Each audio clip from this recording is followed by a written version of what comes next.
Hello family, welcome to our channel. Today we're diving into the fascinating and turbulent history of Mobutu Sese Seko, the man who ruled Zaire, now known as the Democratic Republic of the Congo, with an iron fist for over 3 decades. Join us as we explore his rise to power, his reign and his eventual downfall. Before we start, please click the subscribe button below for you not to miss on other great insights on the African continent.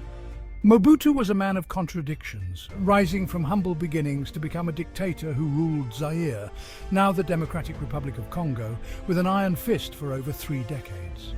His reign was marked by both grandiose displays of wealth and the stark reality of widespread poverty.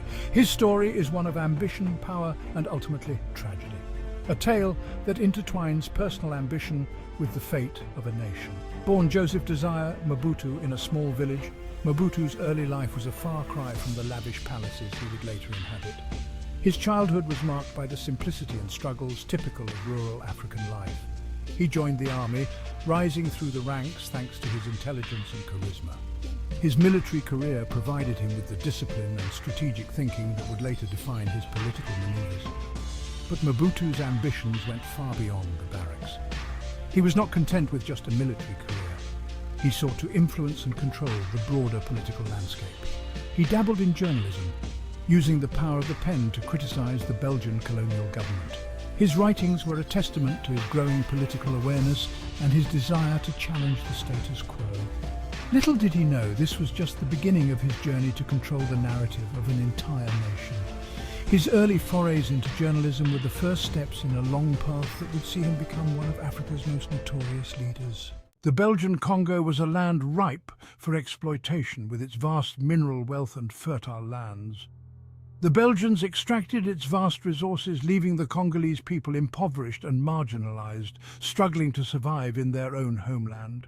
In 1960, Belgium finally granted independence. But true freedom was a distant dream for the Congolese people. The country plunged into chaos, with different factions vying for control. Mobutu saw his opportunity amidst the turmoil. He had the backing of the army and a keen understanding of the political landscape, which he used to his advantage.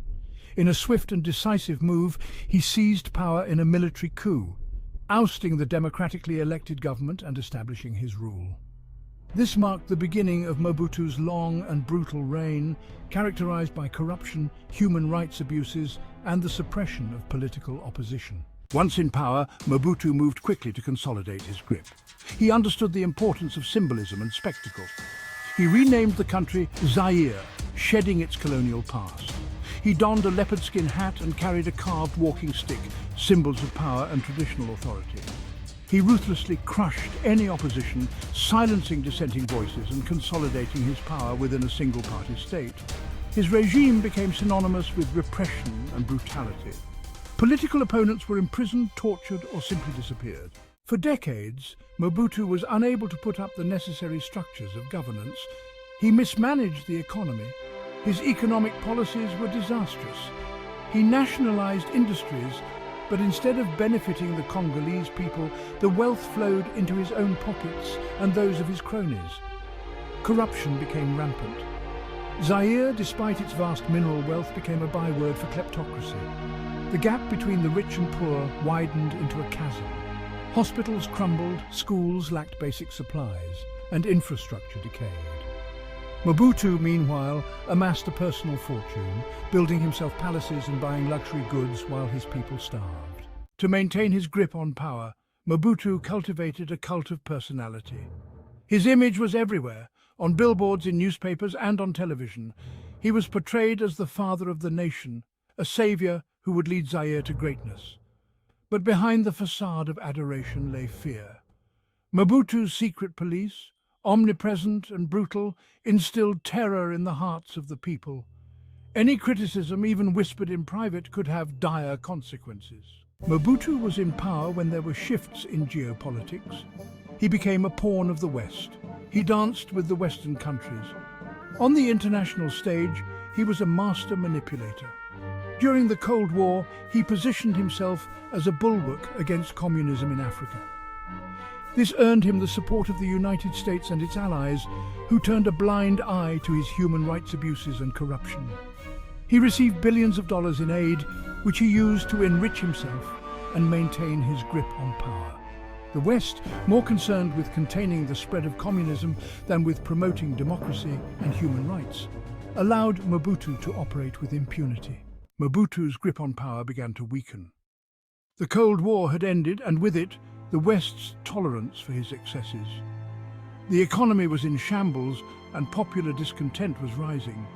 Rebels, backed by neighboring countries, launched an offensive against his regime. As the rebellion gained momentum, Mobutu's health deteriorated. He was a shadow of his former self, weakened by illness and years of opulent living. The rebel groups were growing stronger, and he started to be disobeyed by the top military leaders. With the rebels closing in on the capital, Mobutu fled into exile, leaving behind a country in ruins. He died a few months later in Morocco, his vast fortune unable to buy him health or a return to power. His departure marked the end of an era, but it did not bring peace to Zaire. The country, renamed the Democratic Republic of Congo, descended into a brutal civil war that would claim millions of lives. Mobutu's legacy is a complex one, filled with contradictions and lasting impacts. He was a dictator who presided over one of the most corrupt and brutal regimes in African history, leaving a trail of suffering and economic ruin.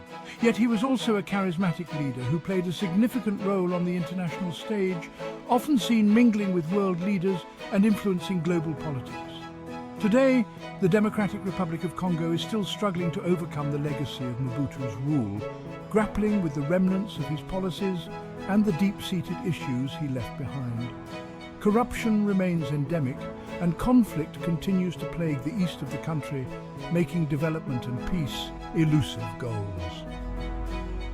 Mobutu's story serves as a cautionary tale about the dangers of unchecked power and the enduring impact of corruption and mismanagement, reminding us of the importance of accountable leadership and governance. In conclusion, Mobutu's legacy is a complex and multifaceted one.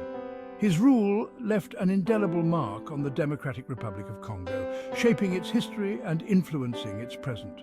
While his reign was characterized by corruption and brutality, it also serves as a powerful reminder of the importance of accountable leadership and governance. As the country continues to grapple with the challenges of development and peace, the lessons from Mobutu's era remain ever relevant. The Democratic Republic of Congo stands at a crossroads, with an opportunity to build a future that learns from the past. The resilience of the Congolese people offers hope that, despite the shadows of history, a brighter and more prosperous future is possible. Thank you for watching. If you found this video informative, please like, share, and subscribe for more historical insights.